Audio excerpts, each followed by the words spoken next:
Bill Hitchcock, welcome to the program, and we have got a power pack program for you today. Lots of videos, lots of people submitted pictures and videos, and the coast has really taken off. Let's talk about this from the southern piers, from the piers like in the Topsail and Wrightsville Beach area. Tarpon, barracuda, flounder, drum, both black drum and red drum. The Crystal Coast area seems to just really gone ballistic with blue marlin and sailfish in particular. The Outer Banks, mahi and bluefish blitz. Oh, we got some great video of the bluefish blitz.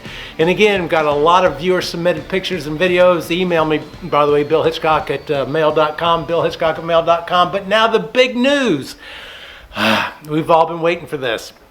The Division of Marine Fisheries announces that the 2025 recreational flounder season will open in coastal and joint waters. That means everywhere along the state of North Carolina. It opens up September 1st. It closes September 14th with the following provisions for both the recreational hook and line and gig fisheries. We are allowed one fish per day per person, a 15-inch total length minimum size, and that's from the tip of the snout to the tip of the tail. And I think they brought that up because I've seen some people say, hey, if you open up the mouth, it sticks out. No, they don't play that game. Don't play that game.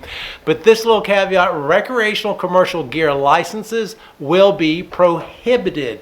It's often referred to as the RUCL license, RCGL, and as the name implies, there's a certain amount of commercial gear that you can use when you get this license, but you're a recreational fisherman, you're not a commercial fisherman. So there we go. We got our 2 weeks of flounder fishing this year. Too bad the 6 weeks or more didn't pass with HB 442. We'll get on with that. Now, one thing I do want to make mention, the Coastal Marine Fisheries of the state, it's a report. It was released June 30th. It's a summary report of 47 pages long. It was put together over a 3-year period by 4 major North Carolina universities. The final report comes out at the end of this year. It's 400 pages. But what I am working on is a summary of the summary, so to speak, because there are 7 different findings and 5 different recommendations that have been made to the state of North Carolina, some of which involving the Marine Fisheries Commission, restructuring that. So I'm working on that presentation. I'll get that out to you as soon as possible. Now, water temperatures, as this sounds like old hat, but just hold on. Duck, 64 degrees, beach water temperature. Oregon Inlet, Hatteras, Crystal Coast area, Cape Lookout, around 85 degrees, and the cooler spot in Wilmington, it's 77 degrees. Now, that's been ongoing forever, but take a look at this. Last Monday, duck jumped up to 78 degrees. Now, getting back to the other temperature of 64 degrees, I mean, hypothermia can set in if you're swimming in that. But the primary thing is fish like certain temperatures. So in certain temperatures, you will catch certain fish. And temperature changes also designate or donate or connote, take your pick, currents. So it can mean a lot of things. Boats this time of year, they'll go offshore, and even a half of a degree will show a different current, and oftentimes that's where the weed lines are. Now, look at this sea surface temperatures. Again, I want to stress these are sea surface temperatures. Any dark blue or white you see are cloud tops. The Albemarle Sound, Pamlico Sound area is up into the 90-degree range. That's warmer than the Gulf Stream. But if you do take a look there in the Pamlico Sound area, you'll see streaks of cool. You'll see the cool off of duck, and also you'll see that along the beaches of the Topsail and Wrightsville Beach area. But I want to give you a heads up. This is normal. But the higher the dissolved, the warmer the water, the lower the dissolved oxygen.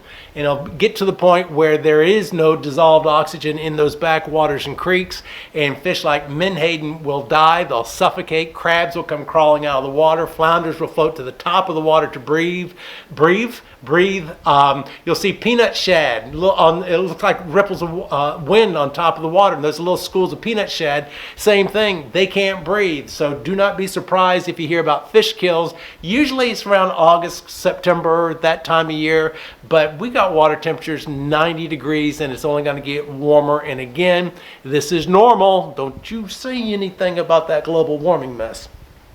Happens every year. All right, let's Hate mail's coming. Let's get on with the fishing report. Jeanette's Pier in Nags Head reports spots, croakers, black sea bass, and sea mullet. They say the water temperature is 68 degrees. Our first video, this is great. Fishing frenzy. Dolphin. Take a look. We found a few dolphins.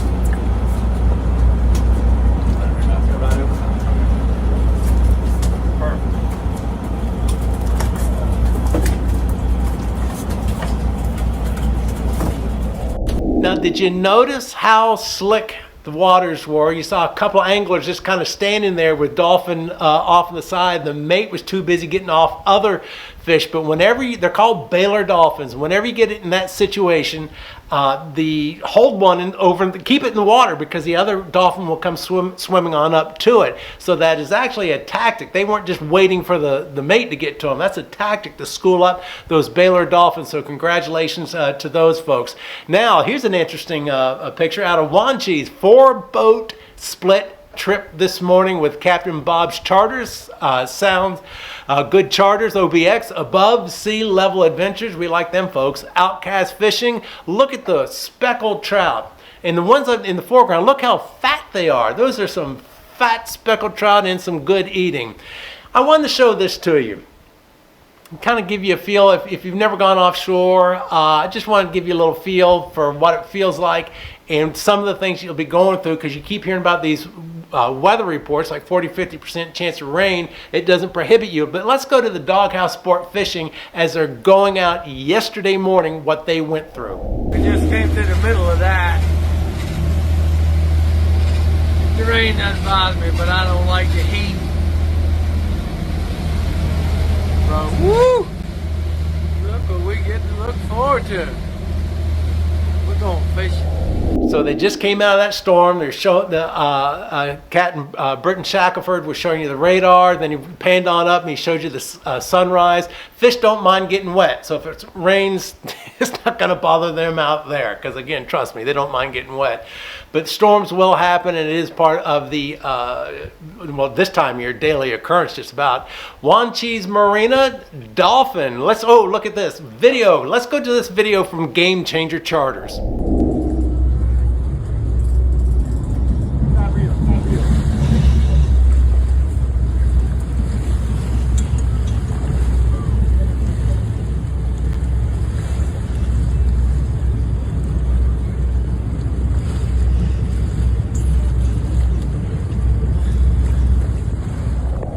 Game Changer Charters out of Oregon Inlet, blue marlin release. Now down in Hatteras, the Carolina Girl. They said maxed out on mahi with 54 and added 9 blackfin tuna. So congratulations to those folks. Working on down to Avon, North Carolina. Frank and Franz, the Fisherman's Friends. They said we had reports of croaker, sea mullet, spot, small pompano, and small flounder scattered around Avon. There have also been some puppy drum, blues, and speckled trout in the Sound.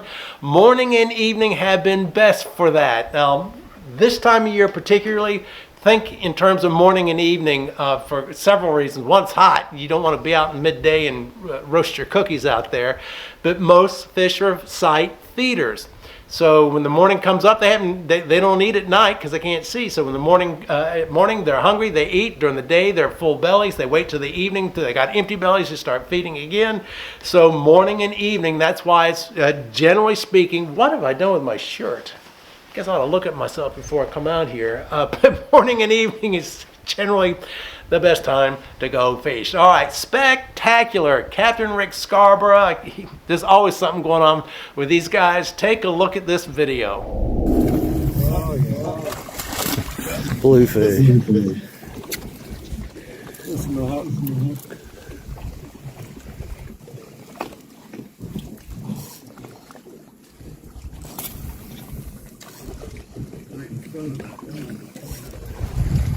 Pop that thing, Joe. Pop it. Pop it. Yep, there's one. This area is full of bluefish.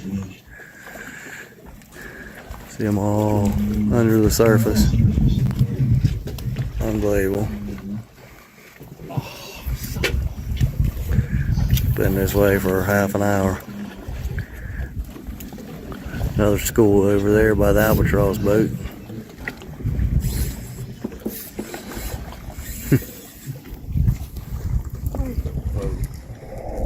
I love what the captain was saying. He says, really good blue fishing on Topwater and spoons.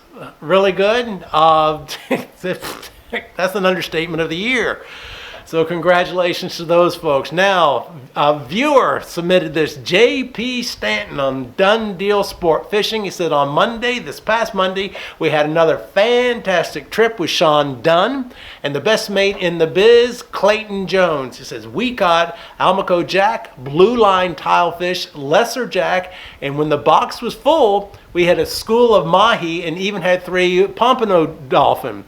The 2 to 17-year-old young ladies are Emma Stanton and Paige Janofsky. I hope I said that right. It says, love your fishing reports. I feel like I'm here when I'm sitting at home in Pennsylvania. Thank you, J.P. Stanton. Now, Ocracoke, Tradewinds Bait and Tackle. Look at this. Pompano. Finally, we got some big pompano again. Lane Cohen caught a beautiful 2.5-pound pompano while fishing the Ocracoke Surf 2 days ago. You may recall that it was in May, especially, both Ocracoke and Hatteras were catching these large pompano in the 2 to 4 pound range, and then for the past 3 weeks, so I'm glad to see those large pompano coming back up. You know what? I don't think, yeah, I do. We have got a fishing report from Tradewinds Bait and Tackle from the beach at Ocracoke. Hey everybody, it's Jeremy with Tradewinds out here. Another beautiful day on the beach. It's been absolutely lovely. Giving you a fishing report here. South Point Road is open, South Point all the way down and comes around here a little bit. We got a pedestrian only coming around to the sound side here at the inlet. And it's been a good day out here. A few bluefish being caught, a couple little sharks, and even saw a puppy drum pulled up. It's been bait and lures been working for both of those. I think puppy drum was actually caught on voodoo shrimp. Anyhow, give us a shout out to Tradewinds and we'll get you squared away, get you out here on the beach. Thank you guys. Have a good one. It's important to remember or to know that you can't drive just everywhere. You can walk, but you can't drive. All right, Dream Girl Sport Fishing out of Ocracoke said yesterday we had a longtime friend and customer, Tommy Beach, and family on the boat. Needless to say, it was an action-packed day with wahoos. The last report we did, last show we did a couple of days ago, everybody was catching wahoos. Now, these guys seem to be the only ones who caught wahoo over the past couple of days. And you also may recall that I keep notating when people are bringing in tuna, that tunas are always getting hit by the sharks. Well, take a look at one of those wahoo on the deck there. Looks like somebody went nibbling on them, so as long as they had fun. All right, let's go into the Crystal Coast Cape Lookout area. Marsh Madness Sport Fishing out of Atlantic Beach. They said some fish around today. We got lucky and caught 3 blues, that's blue marlin, 3 sails, and a limit of dolphins. Our partners on the Costa Rican had a great day as well, catching a rigger full with a blue one and 8 sails. When they say blue, they're talking about blue marlin, 8 sailfish. I think most everyone caught a couple of fish and saw some more. Good showing all around. Hope it continues. So, how should I put this? Because I know somebody's going to fuss at this. Generally speaking, you target sailfish, billfish. Generally speaking, you're going out for tuna, dolphin, wahoo. Tuna, dolphin, wahoo is that time of year. But you do catch sailfish and blue marlin. And by the way, watching the next month or so, the white marlin activity, particularly out of the Outer Banks, is going to go ballistic. Now, chasing tails out of Atlantic Beach. I love this 42-pound king mackerel caught by Spencer Long. It looks like it's very heavy in his arms while fishing with Captain Jason off of Cape Lookout. Caleb with his first cobia today. Harris, Molly, Reed, and Preston with their first wahoo ever. And a 5.5-pound Spanish mackerel for the Donahue family. Congratulations. Emerald Isle Adventures, drum behind Bogue Banks and Spanish mackerel in front of Bogue Banks. Again, Emerald Isle Adventures is just one of those folks that they always have something going on. Now, a viewer submission here. Mike Garb, he caught this about 3 or 4 days ago. He said fish caught 21 miles out of Bogue Inlet. Congratulations, Mike. And Bogue Inlet Pier, bluefish, Spanish mackerel, speckled trout, pompano croakers, and king mackerel. Congratulations to Corey Thomas of Farmville, North Carolina. Farmville, 19 pounds, 9-ounce king, and Hunter Head of Jacksonville with a 24-pound, 14-ounce king mackerel, and William Crummett from Newport with a 2-pound, 1-ounce pompano. Well, pompano, how about that? Again, I just said it seemed Ocracoke Hatter's up was the larger ones. Now Bougainville Pier is producing them as well, and a 1-pound, 15-ounce speckled trout. All right. I did want to make mention that I've heard reports of sightings of sturgeon swimming around in the Swansboro area. I do know, the sturgeon populations used to be, we'll say, a lot more abundant than what they are now. Particularly, in my knowledge, is in the Cape Fear River, but we normally don't think about sturgeon here in North Carolina. I am aware of a sturgeon farm, fish farm, in Marshallburg, down east Carteret County. So they're growing them for a different purpose and not releasing them out. That's a business for caviar and for the meat. Now, in the southern area, boy, this gets good. A viewer, Troy Pope, the Kayak Reds, he says, my two buddies and I, he says he's wearing the blue hat, worked the flats at Fort Fisher this morning and landed some upper slot reds from the kayaks. Slam shady paddle tails. That's the lure. Maybe that was some guy. Hi, I'm Slam Shady. I'm picking in the grinning. It's one of those days, people. On a 1/8 Z-Man trout eye jig, the Reese's Cups, I love people having fun fishing, are a reward that me and my buddy Philip have once we catch a keeper for the day. We forgot to tell our friend Stan. You're a hell of a friend. Give him a Reese's Cup. Ryan's Outdoor Adventure out of Sneed's Ferry. Drum and Spanish mackerel in the box. Don't see these two. Oh, that's it. You see the Spanish mackerel and drum, I believe, were caught in the same area, and you don't normally see Spanish mackerel and drum being caught in the same area, in the same box. It's got to be oceanside, because you notice how silvery those quote-unquote red drum are.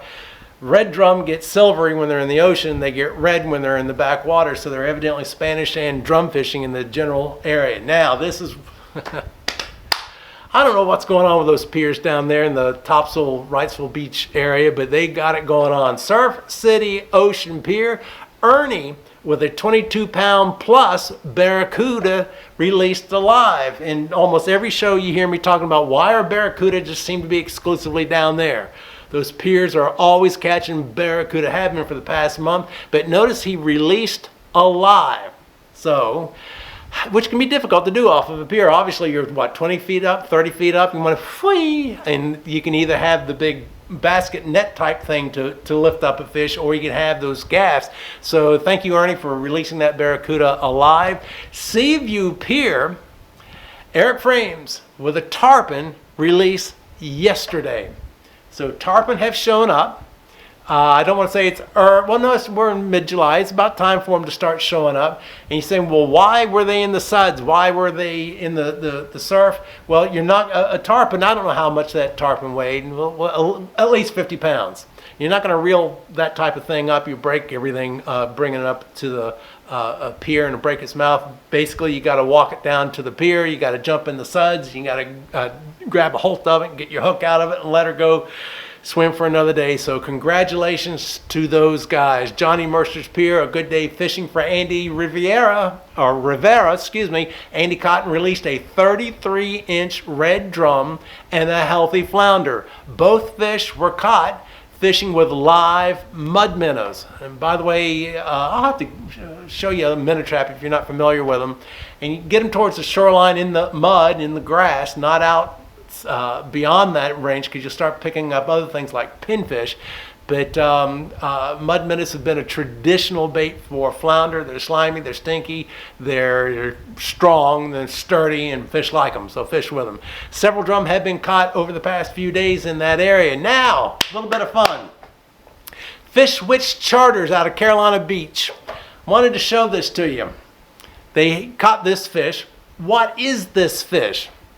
Is this fish a small king mackerel or a large Spanish mackerel? And by the way, this is something that Marine Patrol encounters every year about this time of year, where people confuse king mackerel and Spanish mackerel. So what is it? Is that a small king mackerel or a large Spanish mackerel?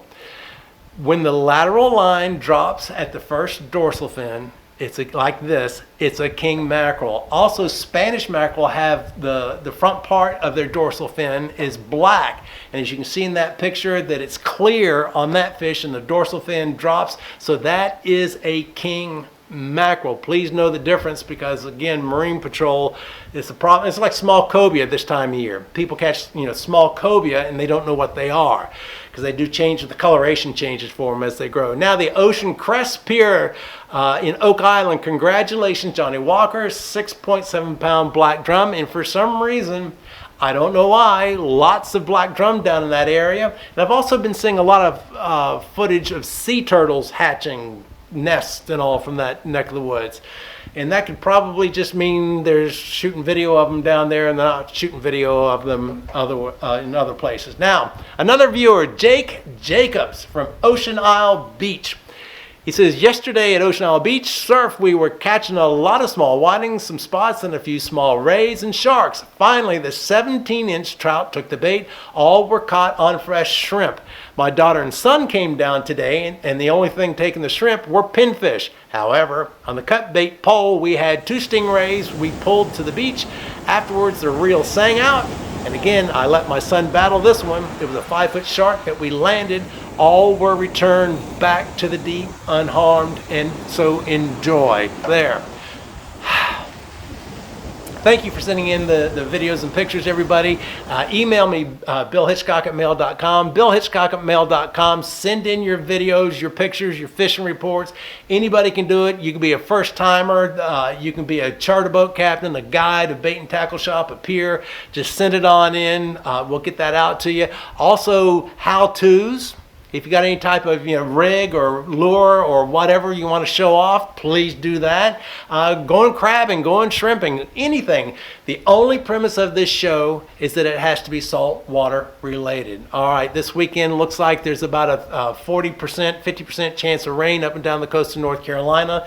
In the Carter County area going north to Hatteras, it's going to be mid to upper 80s. Once you go on down south in the Cape Fear region, it's going to be warmer, low 90s. So this weekend looks good. Keep an eye to the sky, and the weather changes quickly and often once you're along the coast of North Carolina. So keep an eye to the sky. All right, I'm Bill Hitchcock. Until next time, see ya.